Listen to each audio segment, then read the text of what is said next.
ассалому алайкум дӯстон, хуш омадем ба шабакаи мо. Дӯстон, чӣ гуне ки медонед, шаби гузашта дар турнири UFC Fight Night ду варзигари тоҷик Муҳаммад Наимов ва Муин Ғафуров баромад карданд. Муҳаммад дар муҳориба зидди Ҷейми Маллар ки бо тариқи нокаути техникӣ ғалаба ба даст овард.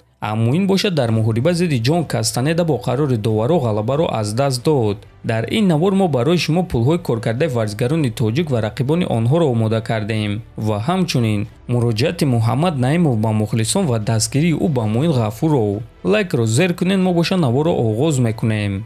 доруҳое ки айни замон шумо дида истодаин доруҳои гиёҳии босифат аз ширкати шифофармо мебошад ки шумо имконият доред ки ҳамаи ин доруҳоро бо нархи арзон дастрас кунед. доруҳо барои хунукзадагӣ ва қавӣ кардани мардонагӣ, барои фарбе ва харобшавӣ, барои ришу мӯйсарбарорӣ, барои дарди дил, дарди мушакҳо ва ҳамчунин равғани сиёҳдона ки пайғамбар саллаллоҳу алайҳи васаллам гуфта буд ки ба ғайр аз марг ба ҳамаи дигар дардҳо даво мебахшад. худи ҳозир ба номерҳои дар рӯи экран буда занг зада доруҳои даркории худро харидорӣ кунед ва ҳатман аз номи канали Паҳлавон гап занед. ҳамин гуна шумо ҳам доруҳои даркории худро ба даст меоред ва ҳам канали моро сахт дастгирӣ мекунед. оғоз мекунем аз пулҳои коркарда, аммо пешакӣ як чизро ба шумо гуфтан мехоҳем.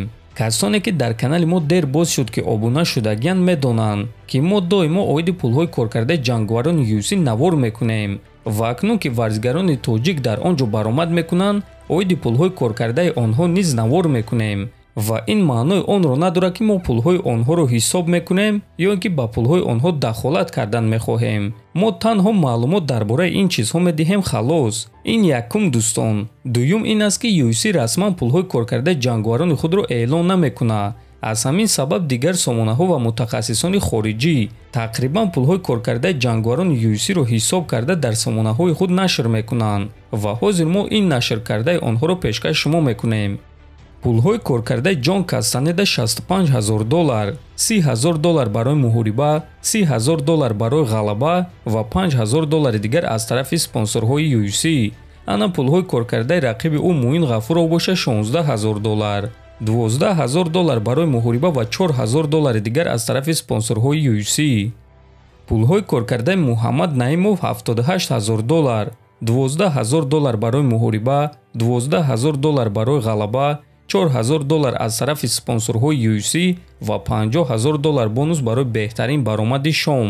ана пулҳои коркардаи рақиби ӯ Ҷейми Маллар ки боша $65,000, $60,000 барои муҳориба ва $5,000 дигар аз тарафи спонсорҳои UFC. акнун бошад дӯстон, биёин суханҳои Муҳаммад Наимовро гӯш мекунем.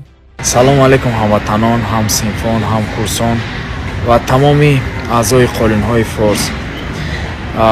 дӯстони азиз, ташаккури зиёд ки дар ҳама расонаҳо саҳифаҳои инстаграми худ маро ба қайд гирифта табрик кардаед. ба ман хеле писанд аст. ташаккури зиёд ба шумо.